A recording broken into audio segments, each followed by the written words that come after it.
आजपर्यंत आपण तांदळाच्या सालपापड्या केलेल्या आहेत. मी इथे थोडे वेगळ्या पद्धतीने सालपापड्या केलेल्या आहेत. म्हणजे आहेत तांदळाच्याच, पण साबुदाणा पण आहे. म्हणूनच या अशा जाळीदार दिसत आहेत आणि तळल्यावर बघू शकता खूप फुलतात, दिसायला आणि खायला पण खूप सुंदर लागतात, प्रश्नच नाही. तळलेला पापड आणि कच्च्या पापड्या या व्हिडिओमध्ये बघू शकता. तोडून दाखवायची काही गरज आहे का? मला तरी नाही वाटत. छान खुसखुशीत होतात. छान पांढऱ्या शुभ्र जाळीदार दुप्पट फुलणाऱ्या मध्ये मध्ये थोडा ऑरेंज आणि थोडा येलो कलरचे साबुदाणे असलेल्या या पापड्या कशा करायच्यात बघूयात. इथे मी 1 वाटी मोती साबुदाणा म्हणजेच लहान साबुदाणा घेतलेला आहे. तो 2दा स्वच्छ पाण्याने धुवून रात्रभर भिजवलेला आहे. मग याच भिजवलेल्या साबुदाण्यातला प्रत्येकी अर्धा वाटी साबुदाणा हा मी 2 वाट्यांमध्ये काढून घेतला आणि 2 वाट्यांमध्ये ऑरेंज कलर आणि येलो कलर थोडं घालून त्या वाट्यांमध्ये थोडं पाणी पुन्हा घातलेले आहे. हे साबुदाणे रात्रभर भिजलेलेच आहेत. यातला व्हाईट कलरचा साबुदाणा हा वाटण्यासाठी ठेवायचा आहे आणि कलरचे साबुदाणे हे डिझाईनसाठी ठेवून घ्यायचे आहेत. कलरचा साबुदाणा भिजवताना कलर ॲड करून 1 ते 2 चमचे पाणी ॲड करायचे. जास्त पाणी घालायचे नाही. आता इथे मी 1 वाटी तांदळाचे घरगुती पीठ घेतलेले आहे. आता हे तांदळाचे पीठ चाळणीतून चाळून घ्यायचं. म्हणजे तांदळाच्या पिठामध्ये काही कचरा असेल तर तो निघून जातो. चाळणीमध्ये कचरा बघू शकता. आता एक मोठं मिक्सरचं भांडं घेऊन आधी त्यात भिजवलेला पांढरा साबुदाणा घालायचा. मग त्यात पाव वाटी पाणी घालून मिक्सरला एक पेस्ट करून घ्यायची. टेक्स्चर बघू शकता. मग साबुदाण्याच्या पेस्टमध्ये चाळलेले तांदळाचे पीठ घालायचे आणि सुरुवातीला अर्धीच वाटी पाणी घालून वाटायचे. कारण जास्त पातळ आपल्याला बॅटर नको आहे, त्यामुळे थोडं थोडं पाणी घालूनच वाटायचं.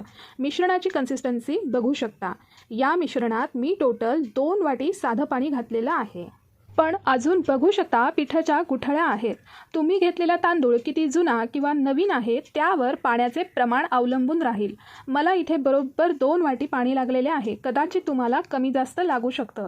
ते तांदळावरती अवलंबून आहे. आता पुन्हा एकदा मी हे मिश्रण मिक्सरला 5 मिनटं फिरवून घेतलं आणि साबुदाणा भिजवलेल्याच पातेल्यामध्ये ही पेस्ट ओतून घेतली.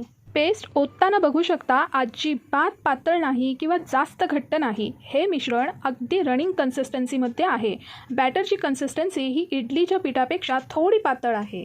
आता एक जर्मरचं मोठं पातेलं घ्यायचं. त्यामध्ये अर्धा लिटर पाणी घालायचं. हे पातेलं माझं उकडायचंच आहे. आता पापड्या करण्यासाठी 2 मोठ्या स्टील किंवा जर्मरच्या ताटल्या घ्यायच्या. अशा ताटल्या घ्यायच्या की ज्या पातेल्यावर नीट बसतील. तुम्ही 2 किंवा 3 ताटल्या घेऊ शकता. म्हणजे एक पापड झाला की दुसरी ताटली ठेवता येईल. आता हे पाण्याचे पातेलं मोठ्या गॅसवर उकळायला ठेवायचे. तोपर्यंत दुसरीकडे एक चाळण घेऊन त्यात कलरचे साबुदाणे घालायचे. म्हणजे काही एक्स्ट्राचं पाणी असेल तर ते निघून जाईल. आणि चाळणीच्या खाली मी एक वाटी ठेवून दिलेली आहे. आता एका परातीमध्ये ताटल्या बुडतील इतपत पाणी घ्यायचं. पाणी अगदी साधं आहे. त्यासोबत एक किचन नॅपकिन घ्यायचं ताट पुसण्यासाठी. आता पापड करण्यासाठी मी इथे सुई घेतलेली आहे. तुम्ही चाकू किंवा धागाही घेऊ शकता. मी इथे तिन्हींचा वापर करून दाखवणार आहे. आता तांदूळ साबुदाण्याच्या पेस्टमध्ये चवीनुसार मीठ ॲड करायचं आणि चमच्याने सगळं मिश्रण नीट मिक्स करून घ्यायचं. यामध्ये तुम्हाला जर आता पांढरे तीळ घालायचे असतील तर ते इथे या स्टेजला तुम्ही ॲड करू शकता. पाण्याला छान उकळी आलेली आहे. आता एका प्लेटवर 1 किंवा 2 चमचे मिश्रण घालायचं आणि ताटली व्हिडिओमध्ये दाखवल्याप्रमाणे गोल गोल फिरवून पापड करायचा. तुम्हाला लहान किंवा मोठे पापड हवे असतील त्याप्रमाणे 2 किंवा 3 चमचे मिश्रण घालायचे.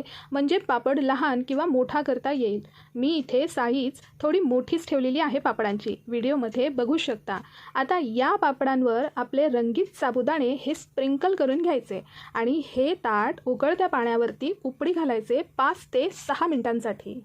तोपर्यंत दुसरी ताटली घ्यायची आणि त्यावर पुन्हा मिश्रण घालून गोल गोल पापड हा ताटली फिरवून करून घ्यायचा आणि वरून कलरचे साबुदाणे घालायचे. म्हणजे ही दुसरी प्लेट आपली रेडी झाली.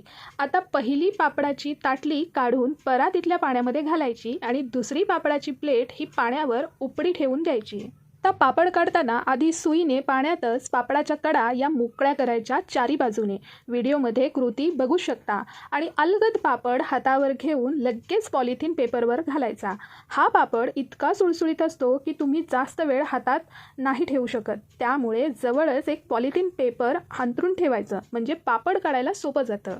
आता पापडाची प्लेट पाण्यातून काढून घ्यायची आणि काही मिश्रण चिकटले असेल प्लेटला तर ते त्याच पाण्यामध्ये खरडवून टाकायचे आणि प्लेट नॅपकिनने स्वच्छ पुसून घ्यायची आणि त्यावर पुन्हा पापड करून घ्यायचा. आता दुसरी प्लेट पाण्यामध्ये घातलेली आहे. आता इथे चाकूच्या सहाय्याने म्हणजे चाकूच्या टोकाने एकदम हलक्या हाताने कडा सोडवून घेतलेल्या आहेत. व्हिडिओमध्ये बघू शकता. लक्षात ठेवा, हे पापड खूप नाजूक असतात. आता गोधडीचा धागा कट करून घ्यायचा आणि तो पाण्यामध्ये भिजवून घ्यायचा. आता भिजवलेला धागा हा घट्ट दोन्ही हाताने धरून पापडाच्या खाली न्यायचा आणि अलगद हळूहळू ओढायचा, म्हणजे एका झटक्यामध्ये पापड मोकळा होतो. व्हिडिओमध्ये बघू शकता. आणि पॉलिथिन पेपरवर पापड घालून घ्यायचा. मला जास्त उचलून दाखवता आलेला नाही कारण हे पापड खूपच सुळसुळीत असतात. अशाच प्रकारे मी सगळे पापड करून घेतलेले आहेत. या साहित्यामध्ये मोठ्या आकाराचे जवळजवळ 25 ते 30 पापड हे आरामशीर होतात. हे पापड मी एक दिवस घरातच पंख्याखाली सुकवून घेतलेले आहेत. झूमही करून दाखवते. पापड नीट शिजला नाही तर तो तुटतो, त्यामुळे 5 ते 6 मिनटं गरम पाण्यावर उकळून घ्यायचा आणि पाणी उकळताना कमी झाले की त्यात आणखीन 1 ग्लास पाणी ॲड करायचे. तसेच पापड काढताना परातीतले पाणी हे घाण होतेच, तेही चेंज करत जायचे. दुसऱ्या दिवशी सुकल्यावर पॉलिथिनवर चिकटलेल्या पापड्या या बघू शकता आणि पॉलिथिन पेपरवरून काढलेल्या पापड्यासुद्धा बघू शकता. आता या पापड्या मी पूर्ण एक दिवस कडकडीत उन्हामध्ये वाळवून घेतलेल्या आहेत आणि पूर्ण सालपापड्या सुकल्यावर बघू शकता कशा दिसत आहेत. या सालपापड्या करायला तशा सोप्या असतात पण किचकट देखील आहेत, पण खायला सगळ्या पापडांच्या वरचढ लागतात, हे मात्र नक्की.